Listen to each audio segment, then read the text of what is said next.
It's the realist. Hey, what's going on, everybody? It's your guy Realistic, and welcome to my tutorial vault. That's right, I'm gonna start grabbing some of my most classic tutorials over the years out of the vault and re-releasing them. That way y'all can enjoy, get your mixing and mastering skills back up. So if you find any of the information useful, be sure to like and subscribe to the channel. That way this keeps showing up in your feed, and sit back and enjoy the content. So let's go ahead and get into these tips when it comes to mixing your 2-track beats. Okay, so the first tip that I'm gonna give you here, because this happens a lot when a producer or an artist sends you a beat and you don't have the track outs, it's gonna be too loud.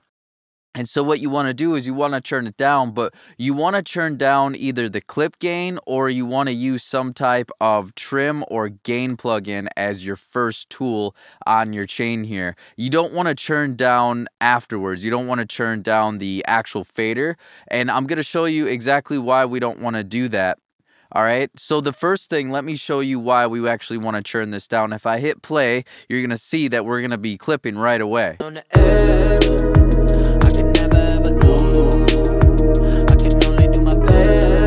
So you see on the master channel that we're clipping already, and we definitely don't want to do that. That's definitely not stuff what we want to do on our mix.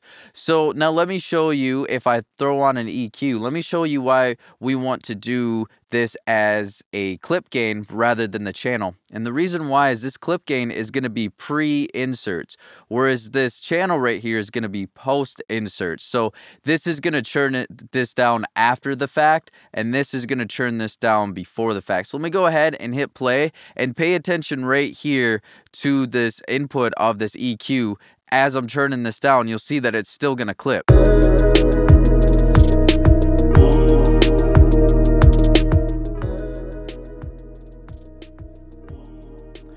So you see right there, as I'm turning this down, this is still almost clipping. This is in the yellow. This is right at 0. Even though I turned this down by 25 dB, it's still clipping into the, or almost clipping into the EQ here. So if I turn down the clip gain, watch this.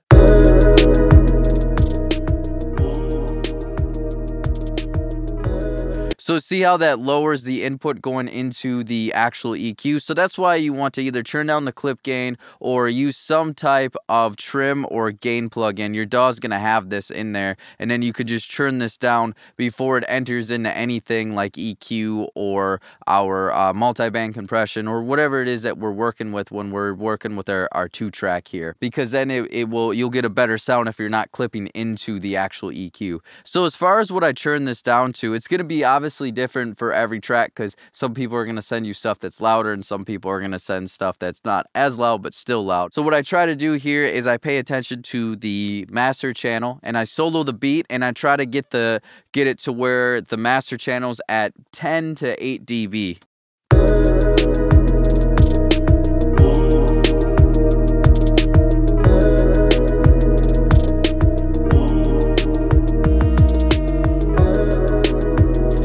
Okay, so we got this at 10 dB here, so I had to reduce that about by 10 dB, but it's going to be different each time, but I'm just kind of turning it down until on my master fader I'm getting to about 10 dB. And the reason why I chose 10 dB is because once we add vocals in here, on the edge, I can never ever lose. I can only do my best. Turn the rocks into jewels. that's going to bring us a little bit closer to that 6 dB, that sweet spot that we generally try to go for. So that's why with the beat, I try to bring that down by 10 dB because I know that the vocals are going to add another 4 dB. Okay, so that's the first little tip right there.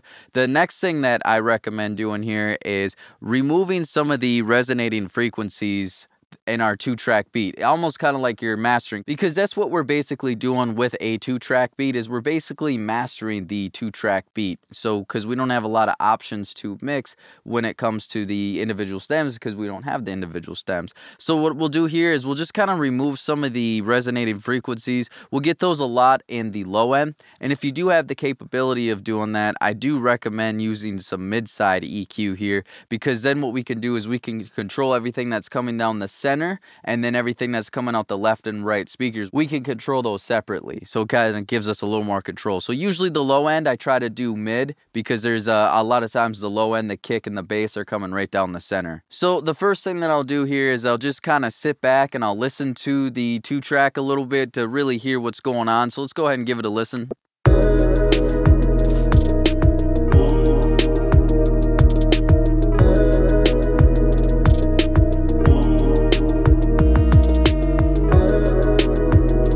Okay, so what I'm hearing there's a little bit too much sizzle with the hi-hat. That's definitely going to conflict a little bit with the vocal, so I heard that. There was a little bit of a muddy bump in the low end, probably from that kick drum and the bass together, so we'll probably smooth that out a little bit. And then the pad had a little bit of resonance in there that we might want to remove. So what we'll do here is we'll just go ahead and do a little mid-side action. So if you do have mid-side EQ, I definitely recommend using that here. We'll start with the low end itself. So we're going to remove some of these bass frequencies that kind of have a little bit too much of a resonating factor to it. So what we'll do is we'll actually zero out the frequency, and these I try to do a little bit more of a narrow cue.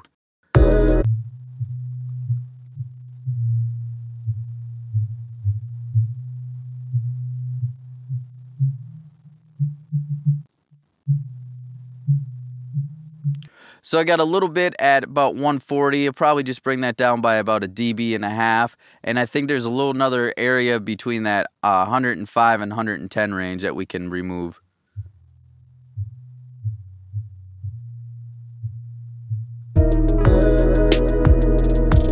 And then this is also too an area where if you have a dynamic EQ, that helps a lot too. So we can kind of compress it down just when it gets to be too much, and then we can leave it alone when it's not having too much of a build-up. And then for this pad, I'll probably stick in stereo and just kind of scope around and find where that's just resonating a little too much.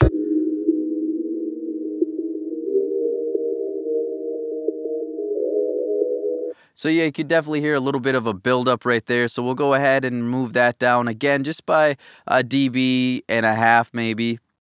I mean, if you're dealing with a really rough 2-track, you might have to do a little bit more. It all depends. And let's go ahead and tame this hi-hat down a little bit.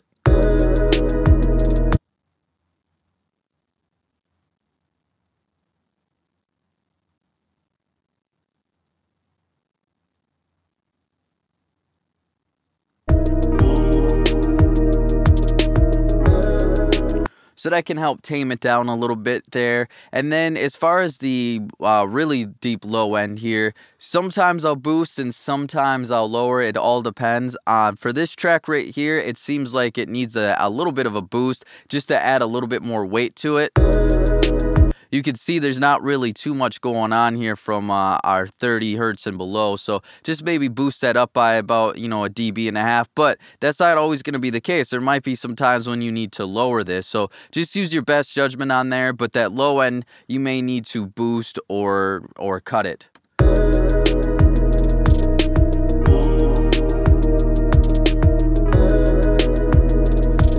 Okay, and then let's go ahead and bypass this so we can hear before we made these changes.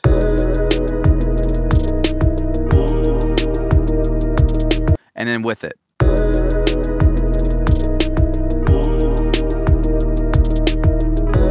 So we just got a little bit more of a cleaner tone right there. And then on this track, I don't feel that we need to, but I just want to throw this out there in case you're dealing with a 2-track that would need it. If you're kind of listening and you're like, I wish the kick was pushing a little bit more, the kick is kind of getting buried, you could usually find that area between 70 and 95 hertz. And I recommend using a mid here, using mid-side EQ, use a mid-band here. So somewhere between 70 and 90 hertz here, just kind of scope around, and that should help bring up the punch of the kick a little bit.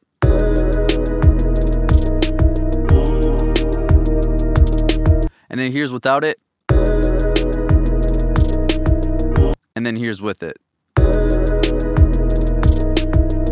So see how that just brought in the punch a little bit? I'll probably lower this so it's not quite as exaggerated, but that's definitely something if you feel like it needs a little bit more of a punch in the low end and or your kick drum, that's where you'll find that. All right, the next thing that we'll go over is creating room in your 2-track for the vocal. Because we don't have the stems, we don't have a lot of capability to really, you know, carve and hone in on where we really want to fit that vocal track, but we could still make it work here. So what we could do here is, if you're using Pro Q3, it's really nice because we're gonna have this option right here where we can just go and on Analyzer we can actually pull up our vocal right here. So if I hit play, now that I've added this, I can never ever lose. It's showing us where the vocal is most prominent, and also where these big red marks are right here. That's showing us where there are some clashes. But let's say that you don't have Pro Q3. What you can still do is pull up something that has an analyzer on it, and then what you could do is kind of go off of both of them together. So this right here is showing the vocal, and this right here is showing the 2-track. So if we go ahead and hit play, what I'm going to do is I'm going to focus on what's most dominant in this vocal right here. I can never ever lose. I can only do my best. So at 1.6K, the vocal's pretty dominant. So what we'll do here is we'll just kind of move that out just a little bit on our 2-track, so it has a little bit of space there. We don't have to do too much, just maybe a dB or even up to a dB and a half. We're just going to kind of carve out so the vocal can overtake those frequencies. And then we'll look at another spot here. I can never ever lose. I can only do. So we got it about 644 there, so why don't we go ahead and tame that down a little bit here. And then I think there's a little bit of high end too. I can never ever lose. So then at about 8.8K, the vocal was a little bit dominant there. That is about where we had the hi-hat. So maybe what we can do here is we can just widen this a little bit here so it can get the hi-hat and also let the vocal kind of cut through a little bit there. And then let's go ahead and give this a listen now. I can never ever lose. I can only do my best. And then without the EQ. I can never ever lose. And then with it. I can never ever lose. So we've just created a little bit of room right there. And two, you could see that Pro Q3 was actually telling us that some of the places that we already reduced were some clashes. You can see it with those big red marks over here. And so there's another little area that it looked like over here. So let's go ahead and check that out. I can never ever lose. I can only do my best. Turn the rocks into jewels. So we'll just kind of remove that since Pro Q3 was suggesting that. But if you don't have Pro Q3, like I said, just kind of go off of your analyzer right here and be like, okay, so I can see on the analyzer that the vocal's really jumping up at 1.6K here. So I'll just go ahead and reduce that in that area on the 2-track. So then the 2-track and the vocal aren't really fighting and colliding together. Okay, now the next thing that we can do here is we can throw on a multi-band compressor. And what I like to do with this actually is I like to use the vocal as a sidechain into this multi-band compressor. So what we'll do is we'll just throw this on. So we got this send right here on our vocal, and then we'll just put our key input on our multi-band compressor. So now we can tell the multi-band compressor that our vocal is going to be the external source. And then when we create a band, we just want to tell it that an external source is going to control this. So now what's going to happen is this is on the 2-track beat, and it's going to compress down, but it's only going to compress down based on what the vocal's doing. So the vocal is actually going to control the compressor right here. So imagine if this compressor was actually on the vocal, it would trigger when the vocal is performing, but it's on the 2-track beat. So then the parts that the vocal is dominating, it can just push down a little bit. And then what I like to do here too is I like to just put this on SC, so that way we're just seeing the vocal. Even though this is on the beat, we're just seeing the analyzation of the vocal frequencies here. So then we can kind of really see where the vocal is dominating. I can never ever lose. I can only do my best. Turn the rocks into. And I usually like to do some of this mid-range here, this lower mid-range, start there, and then I like to do a little bit of a higher area. And now as far as what we're going to do here for the settings here is I like to do about a range of no more than 3 and about a medium attack and medium release. And the reason why I don't want to use a fast attack or fast release is because I'm being cautious about the transients, because we don't want to lose the impact and the punch of the drum. So we want to be a little bit more conservative with our attack and release. And then I just try to set the threshold to where we get about a dB.5, maybe 2 dB of gain reduction. Edge, I can never ever lose. I can only do my best. Turn the rocks into jewels. And then we got a little area up here too where the vocal seems dominant here, because again what we're seeing is the actual vocal on this analyzer right now, even though we're on the beat. Edge, I can never ever lose. I can only do my best. Turn the rocks into jewels. And it might be best to set our ratio to 3:1. That's just representing the amount of dB going into the compressor versus the amount of dB coming out of the compressor. Edge, I can never ever lose. I can only do my best. And if I go ahead and mute the vocal, we'll see that the compressor is no longer going to be working. Right, because the actual vocal itself is controlling this down. So what that does is, you know, as the vocals be the dominant areas of the vocal, it's just going to compress those down on the actual beat. So we just got a little bit of room right there. So let's bring this back in here. Edge, I can never ever lose. And let's bypass the multi-band compressor. Edge, I can never ever lose. I can only do my best. And then with it. Edge, I can never ever lose.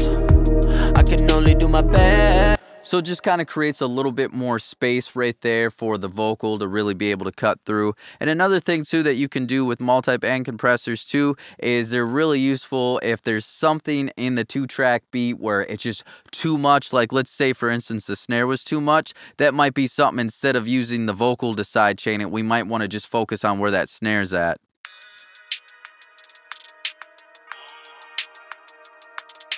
On this particular one, I didn't think that the snare was too much, but you're usually going to find that that snare is going to be cutting through usually about anywhere from 2 to 4K. So if you feel like the snare is too loud, just kind of scope around in that area. On this one, I think we're pretty good, so we don't need to, but every once in a while, you'll be dealing with a 2-track where the snare is too much. So just kind of focus on that area. If the kick drum is too much, you're going to find it usually in that 75 to about 100 range. So if it's a little too much there, you can scope around there. And then just kind of compress that down. And I recommend same thing here, since we're dealing with transients. With our drums, you want to do a medium or a slower attack, and same with your release, a medium or slower one.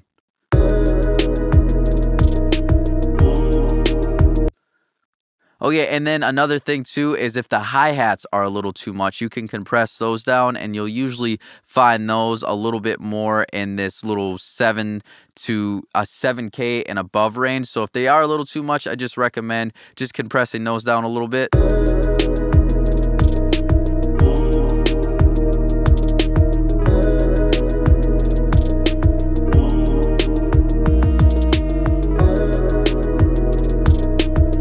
So I'm doing the same thing with a medium attack and medium release, just so we don't lose those transients right there. And I was just kind of bringing it down by a dB or 2, because this one I felt like the hi-hats could be brought down just a little bit. So, you know, and to sum it up right here, I have the vocal, where the mid-range of the vocal is kind of dominant right here. I have that controlling the multi-band compressor, where the vocal is really cutting through. It has some good bite to it. I'm using that to compress down. As far as the low end and the high end, I'm not using an external source. I'm just actually using the beat to tell it to compress those down. So now we got a little bit more room.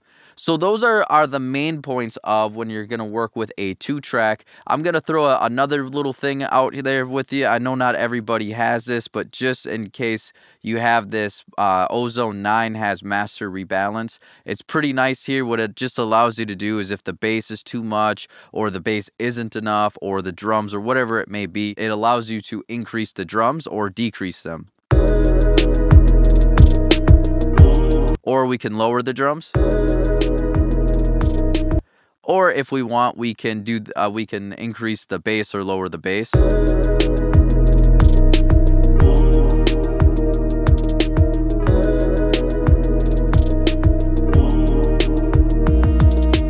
So it's meant for mastering, but it also really does help really well for 2 tracks, just in case, you know, you need a little bit more control, because I get it, you know, with 2 tracks, we don't have a lot of control. So being able to have a little control over the bass and the drums can help a little bit. But if you don't have Master Rebalance, that's okay. I think that the EQ and the multiband tricks that we use will help you out quite a bit as well. But just in case you do have this, I recommend using this. Also, if you're interested in it, this isn't sponsored or anything, but Splice does have a pretty cool deal where you can rent to own, and you can just pay for it for like $20 a month. So then you can slowly just build up, and then once it's paid for, then you just own it. So just in case, that's also an option too, in case you want that. And I also wanted to quickly mention that you may have noticed that I didn't apply any saturation or bus compression directly on the actual 2-track beat. I actually have a pretty good reason for that. And the reason why is because we have our vocals and our beat here. We got all of that routed to our mix sum. And so later on, what I'm going to be doing is adding an exciter here, some mid-side multi-band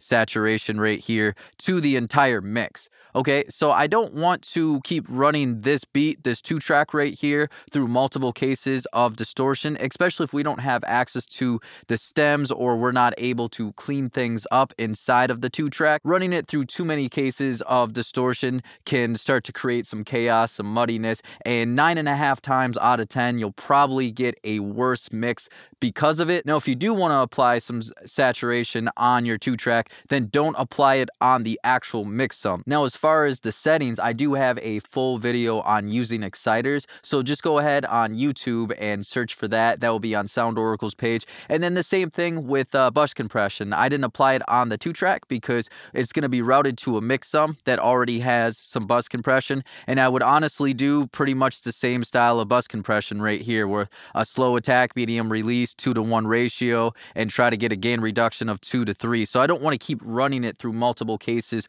of compression. And also too, we do have some dynamic EQ going on and some multi-band compression. So I just don't want to keep running it through multiple cases of compression or multiple cases of distortion, especially not having the 2-track. We're definitely going to get a worse mix. But if you want to know more about either of those topics, whether it's using exciters or using bus compression, just search for that on Oracle's YouTube page. Thanks so much for taking the time to watch this tutorial. If you found it useful, be sure to like and subscribe, because it does help the channel grow. When you like a video, it tells YouTube that you liked it, and maybe other people will like it as well. And also be sure to check out my online mixing and mastering courses, the art of beat mixing, the art of vocal mixing, and the art of mastering, all available now. And if this video was helpful and you're looking for other videos, you can watch a video here, here, and here. All right, until next time, y'all.